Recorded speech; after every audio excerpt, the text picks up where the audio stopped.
Batalha espiritual. Nossa luta está travada. É uma batalha espiritual.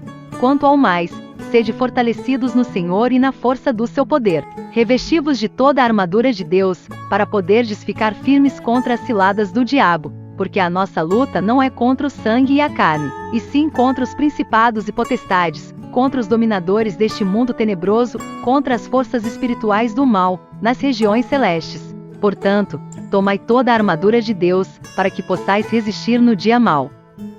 Depois de terdes vencido tudo, permanecer inabaláveis. Estai, pois, firmes, cingindo-vos com a verdade e vestindo-vos da couraça da justiça. Calçai os pés com a preparação do evangelho da paz, embraçando sempre o escudo da fé, com o qual podereis apagar todos os dardos inflamados do maligno. Tomai também o capacete da salvação e a espada do Espírito, que é a palavra de Deus, com toda oração e súplica, orando em todo o tempo no Espírito, e para isto vigiando com toda perseverança e súplica, por todos os santos e também por mim.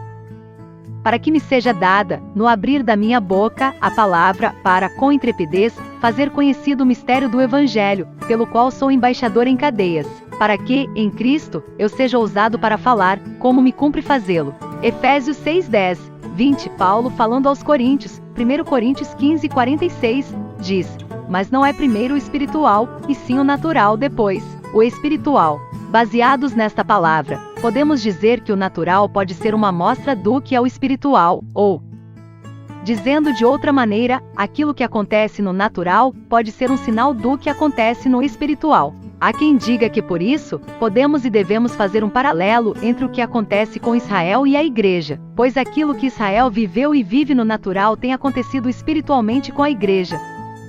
Fundamentado nesse pensamento, li esta palavra aos Efésios, analisando-a a partir das muitas guerras, passadas e presentes, na história de Israel. Paulo fala aos Efésios e a nós também que há uma luta em curso neste exato momento, nas regiões celestiais, entre forças espirituais do mal e a Igreja do Senhor. E o próprio maligno se ocupa em comandá-la e, pessoalmente, trata das estratégias de cada batalha. Essa guerra não é de agora, não é um evento atual, nem tampouco começou com a tentação de Jesus no deserto. Lucas 4:1-13. Não, essa batalha é bem mais antiga. Tu eras querubim da guarda ungido, e te estabeleci, permanecias no monte santo de Deus, no brilho das pedras andavas. Perfeito eras nos teus caminhos, desde o dia em que foi criado até que se achou iniquidade em ti. Na multiplicação do teu comércio, se encheu o teu interior de violência, e pecaste, pelo que te lançarei profanado, fora do monte de Deus e te farei perecer. Ó querubim da guarda, em meio ao brilho das pedras, elevou-se o teu coração por causa da tua formosura. Corrompeste a tua sabedoria por causa do teu resplendor, lancei-te por terra, diante dos reis te pus, para que te contemplem.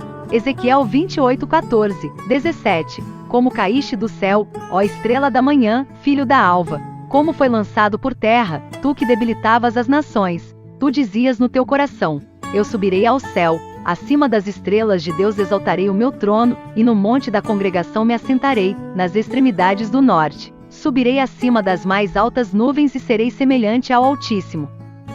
Contudo, serás precipitado para o reino dos mortos, no mais profundo do abismo. Isaías 14:12-15. Estes dois textos falam de Lúcifer e sua rebelião contra o governo do Senhor, e revelam que a origem dessa luta é mais antiga que a própria existência humana, ao menos é o que se supõe pelo fato e a serpente já estar no Éden fomentado a rebelião nos corações de Eva, e posteriormente, de Adão. E não tem sido uma história de perseguição física e guerra espiritual, a história da Igreja desde o seu surgimento até os dias atuais? Por isso a exortação a que não baixemos guarda, nos revistamos da armadura de Deus e nos posicionemos para a guerra, pois a batalha espiritual é real e constante, ou seja, não há trégua nem mesmo após uma vitória. Portanto, tomai toda a armadura de Deus, para que possais resistir no dia mau, e depois de terdes vencido tudo, permanecer inabaláveis. Efésios 6:13. Mesmo tendo vencido tudo, a recomendação é continuar vestidos da armadura para permanecer inabaláveis. A ideia é que se houver a menor distração, pode-se ser atacado novamente, ferindo-se mortalmente. Eis a nossa luta. O que a Bíblia chama carne, podemos definir como nosso homem interior, nosso eu, nossa vontade própria. E por espírito, entendemos aquela parte em nós adormecida enquanto não nascemos de novo. aonde o Espírito Santo vem habitar quando cremos em Jesus e nos convertemos a Ele. Vale lembrar que quando a Bíblia refere-se ao Espírito, está referindo-se ao Espírito Santo de Deus, e não ao nosso espírito. Sobre carne e espírito, há vários textos reveladores na palavra de Deus. Tais palavras nos ajudam a tomar decisões e assumir posturas diante das mais variadas, diversas ofertas, propostas, tentações. O espírito da vida. A carne não produz nada que se aproveite. As palavras que eu lhes disse são espírito e vida. João 6,63. Quem vive segundo a carne tem a mente voltada para o que a carne deseja. Mas quem vive de acordo com o Espírito, tem a mente voltada para o que o Espírito deseja. A mentalidade da carne é morte, mas a mentalidade do Espírito é vida e paz. A mentalidade da carne é inimiga de Deus, porque não se submete à lei de Deus, nem pode fazê-lo. Quem é dominado pela carne não pode agradar a Deus. Romanos 8:5, 7.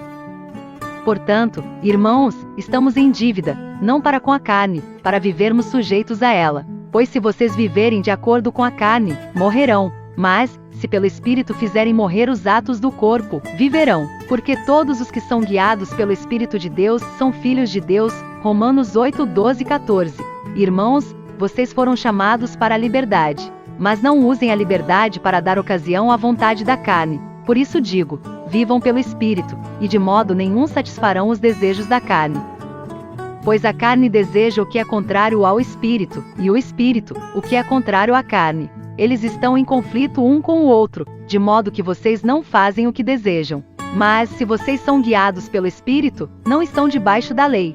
Ora, as obras da carne são manifestas: imoralidade sexual, impureza e libertinagem, idolatria e feitiçaria, ódio, discórdia, ciúmes, ira, egoísmo, dissensões, facções e inveja, embriaguez, orgias e coisas semelhantes. Eu os advirto. Como antes já os adverti, aqueles que praticam essas coisas não herdarão o reino de Deus.